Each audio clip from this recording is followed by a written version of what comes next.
And welcome my brother, Pastor Jeremy, as he comes to bring the word today.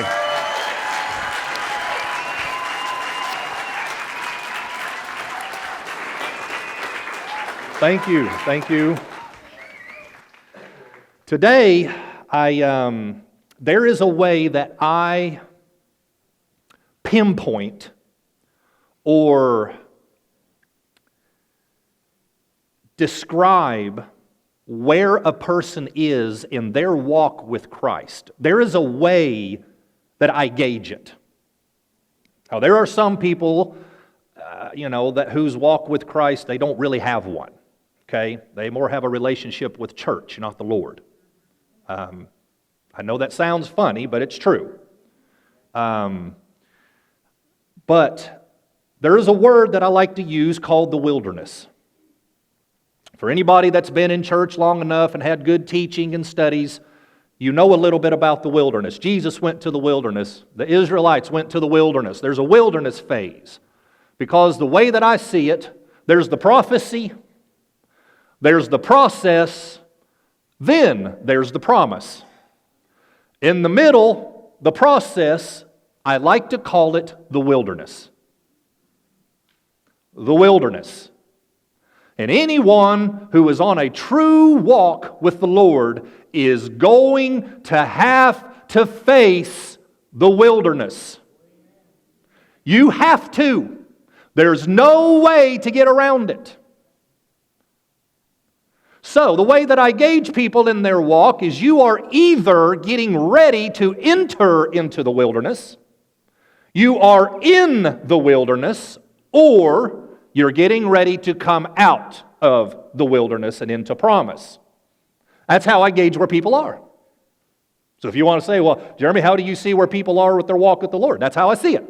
So I want to tell you that up front, so that way as I am ministering this message to you, you know from where my perception is and how I see what I'm seeing.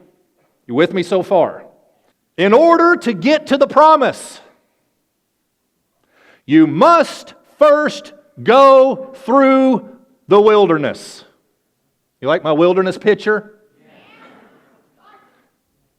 Because sometimes the wilderness is not a very pleasant thing to see, to live in, to go through, to survive. In fact, most people don't. And I will get to that in a minute. So what is the wilderness? Well, let me give you my definition of what the wilderness is. Maybe this will help you understand it. I interpret the wilderness as a place where God puts His attention and His affection to having you all to Himself.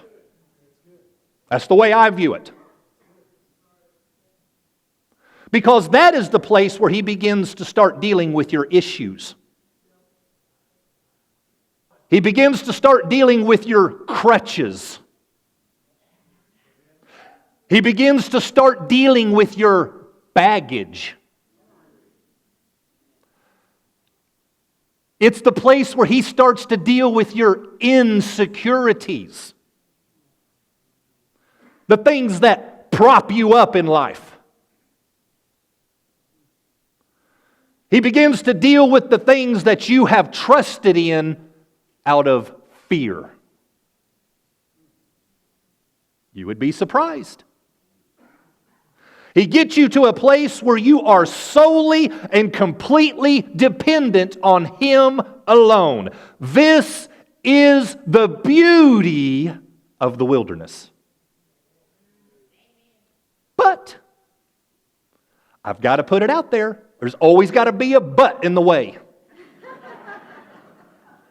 But let me inform you. This is how the wilderness gets its bad name. Because the way that the enemy uses the wilderness is he causes us to fail to understand God's involvement in the process.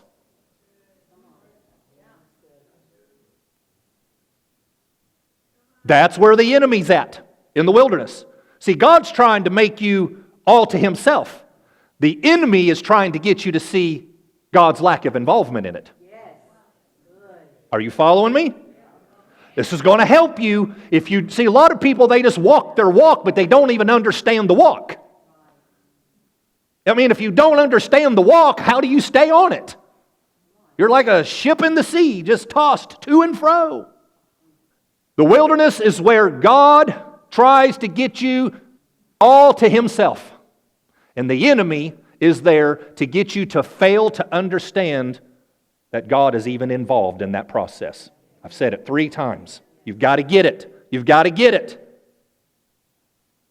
Because the enemy knows that if you can see God in it, you can endure it.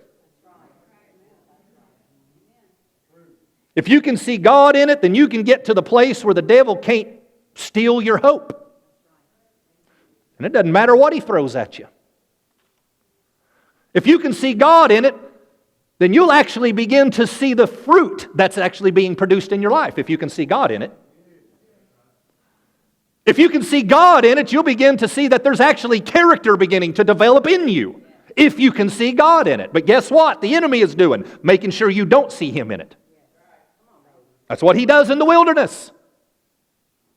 But if you can see the fruit, if you can see the character, if you can see what is coming forth out of your life through the process of the wilderness, you will know that it will have been worth everything that you had to go through to get there. But I would also like to inform you that your inheritance is locked up. But it can be unlocked. I would also like for you to know that your purpose is locked up. But it can be unlocked. Your future is like a treasure hidden in a field. And you are going to have to dig. You are going to need to be able to hear deep crying out unto deep. Today, I want to build you a picture of a people who were in bondage and yet had 40 years of wilderness before they reached promise. And it was in those 40 years that they found out that God could make water come out of a rock. It was in those 40 years that they found out that God could feed manna from heaven.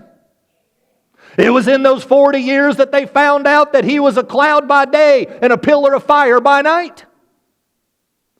But I want to remind you that before Egypt became this type of image and replication of hell, and before Pharaoh became this image and this personality of the devil,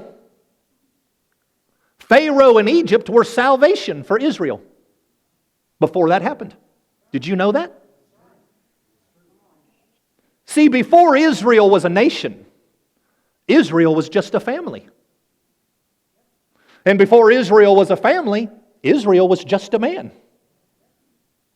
And before the man was named Israel, he was just a man named Jacob. So Jacob, God renamed him Israel. Israel becomes a man who gets married and has a family.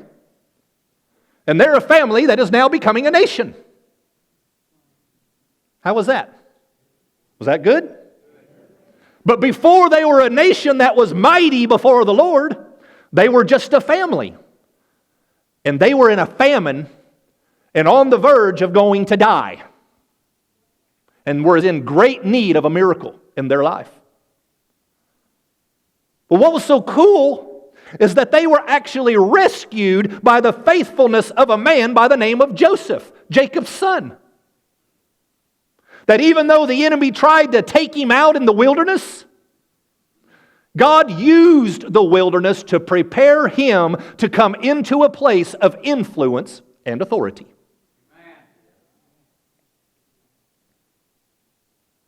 See, in Joseph's wilderness, or his shadow of the valley of death,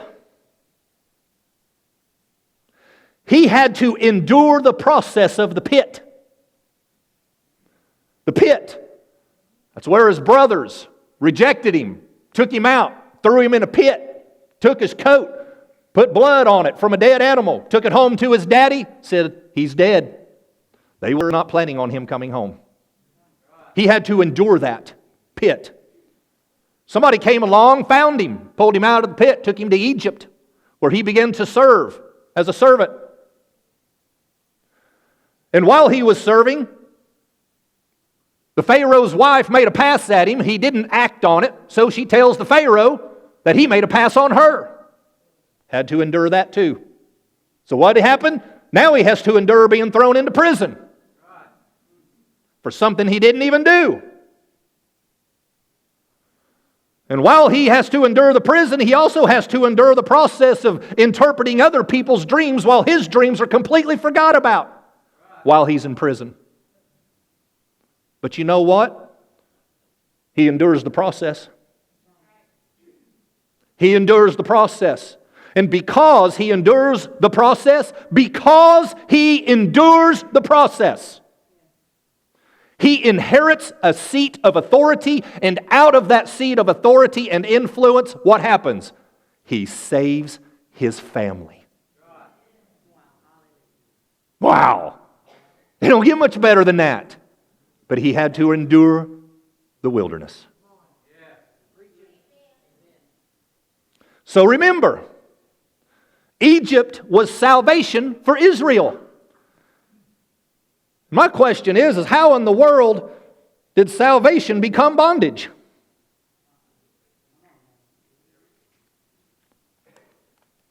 They stayed too long. Now I'm going to address something in a very mild, broad stroke here, and we're not going to get bogged in it. We'll deal with it at a different time. But I want you to know something, please. I try to say this as delicately as I can. Remember, God will give us something to get us through a season. Okay? But it was only for that season. If you try to stay there and hold on to what He gave you for that season for too long, then something good now becomes bad. And that is my interpretation of religion.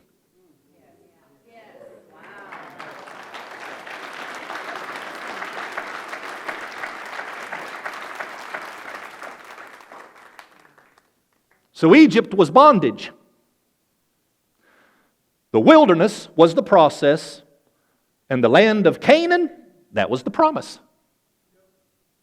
It took Israel 40 years to take, a 10-day trip? Is that what it is, Dad? 10 days, 11-day trip?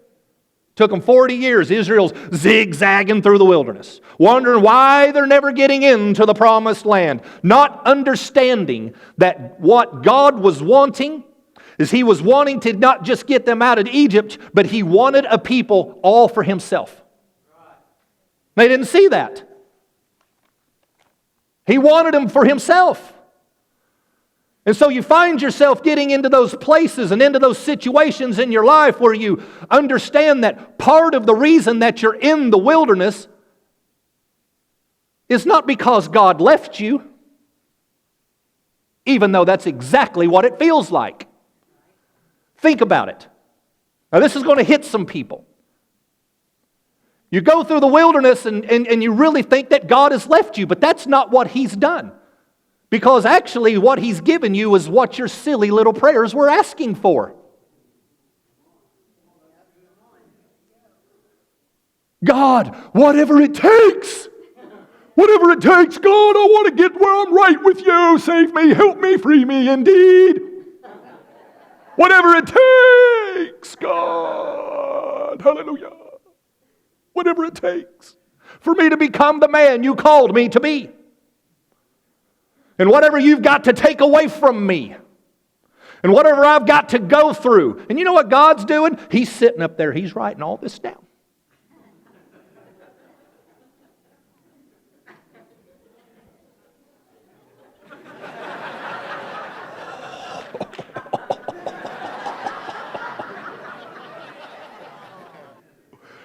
So that later, when you get mad at Him, because you will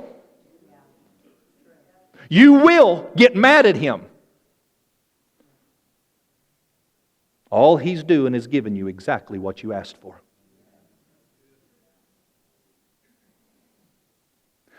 This is why most people, side note, this is why most people never make it through the wilderness.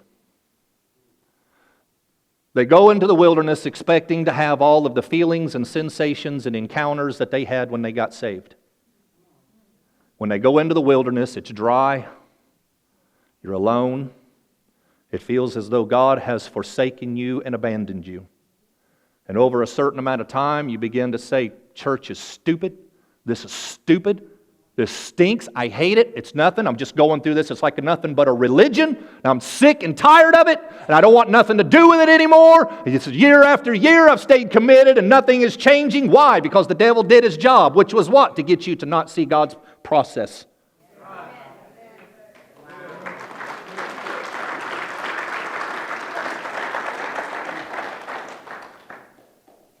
God wanted Israel all to Himself.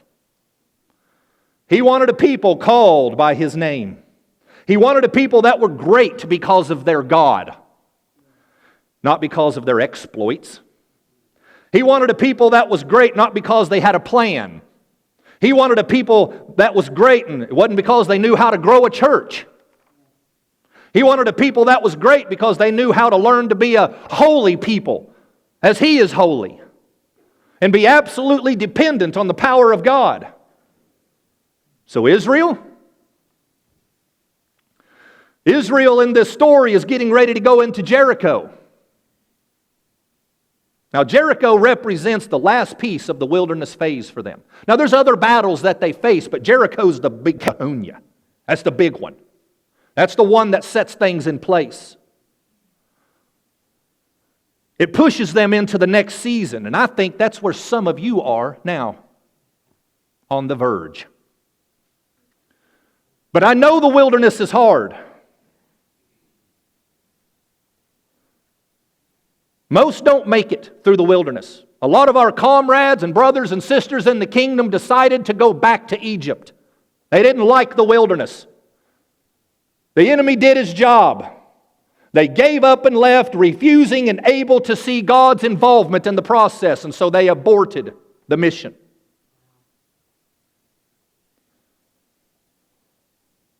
There's been times in my life where I was just trying to get through a church service. Just wanted to make it through another hour.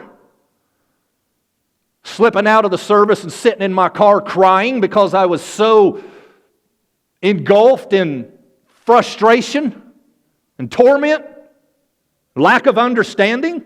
I just wanted to get through church without killing somebody. I get it. I know how hard the wilderness can be.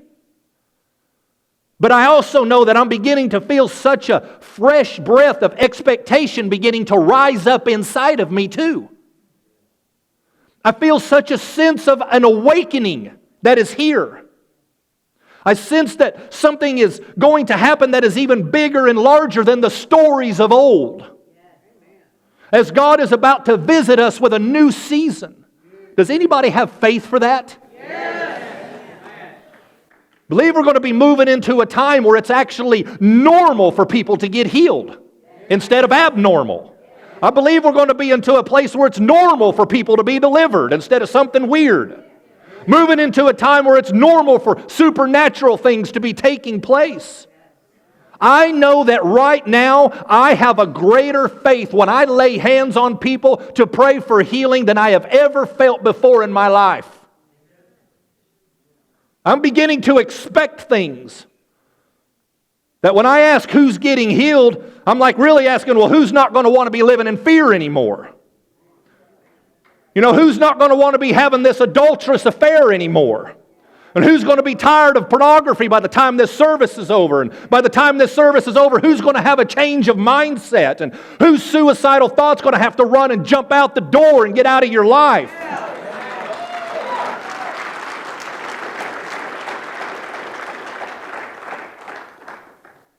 When I ask who's getting healed, it's like really asking, well, who's going to put that depression away and get rid of the pills and begin to fully rely on God?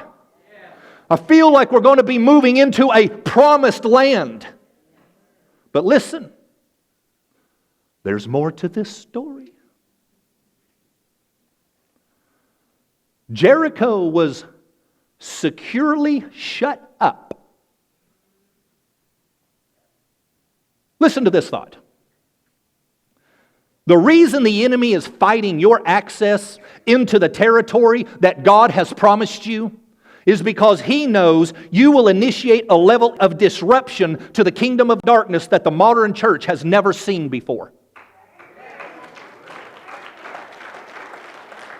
Listen to what the Scripture says. It's in Joshua chapter 6, verse 1. I didn't give it to you. Just let me read it. It's just one sentence. Now Jericho was securely shut up because of the children of Israel. None went out, and none came in. Why? Because there was rumors of an army that was on the move. They said, you better lock up the walls, and they're like, well, why? It's because there's this ragtag group of people that used to be in bondage making bricks, and now they're starting to march forward. I'm starting to hear a sound coming out of their camp. And when they worship, it sounds more like a celebration that's starting to erupt. And if you listen close, and if you begin to hear the sound of the trumpet, and when the trumpet blows, it's making an announcement that these people are not marching for just no reason at all. These people are marching to the heartbeat of the Almighty God. I'm beginning to hear the sounds of hope rising up in people. I'm beginning to see that people have been in difficult seasons, and they're beginning to now lift their voice. And there's something starting to come out of their mouth that says, you know, this has been hard for so long, but I am beginning to find a place in the cleft of the rock, and Jesus is conquering all of my enemies. There are moments coming, and I'm beginning to even see it, where a supernatural experience actually takes place and the whole family experiences it together instead of one person individually. That changes everything. When you experience something supernatural individually, it starts a new chapter in your life. When you experience something supernaturally that the whole family experiences it, it's not a new chapter, it's the beginning of a new book. Everything changes. That's the building block. Those are the treasures that you build your family on. You know, you can either sit back and keep turning on the fake news and say, oh my God, this nation is going to hell. Or you can stand up and say, oh look what the Lord is about to do with a people who have sat in darkness and have seen a great light. And I believe that this great America has yet to see her greatest light.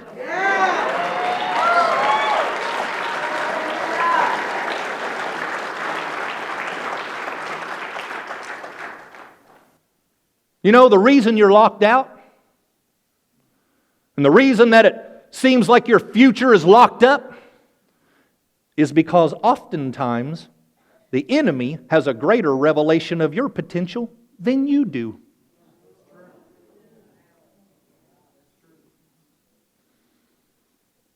You know, that's the interesting thing about the devil, is he actually believes the Bible.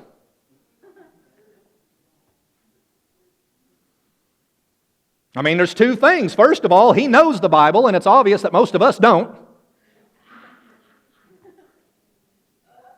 The devil knows the Bible and he believes the Bible because he's been watching the history of it unravel and come to pass all this time. For years, the devil has kept people from stepping into the fulfillment of the promises of the Bible because he keeps you from believing what he knows to be true. Listen, if you have been going through this abnormal level of conflict in your life, it may be that there is a far greater potential in you than you could have ever dreamed possible.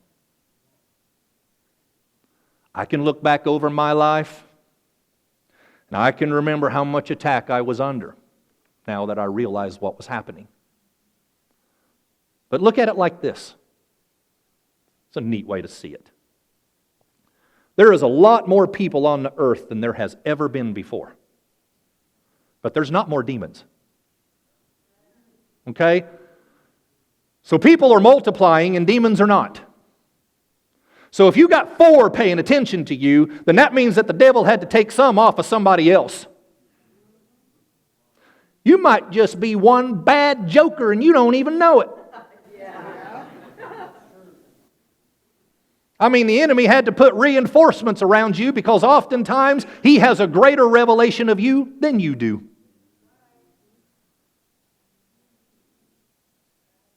How many times have you just let that prophetic word that you received go in one ear and right out the other? Let that dream come in and you knew it was straight from the Lord. And then you just let it go. But the enemy's saying that if they ever wake up to their potential. Jericho was shut up because of their potential. And the intensity of your conflict is most likely an indication of the magnitude of your future potential. The intensity of your current conflict is an indicator of the magnitude of your future potential. The bigger it is, the bigger your potential. See, you're warring like you're warring now, not because the enemy's bored and just ain't got nothing to do and he just wants to mess with you. I mean, the enemy doesn't fight where there's no spoils. Why go fight if there's nothing to get out of it? If he's fighting you, there's a reason. The enemy's fighting you the way he is now because there's a great potential in you. And if you can endure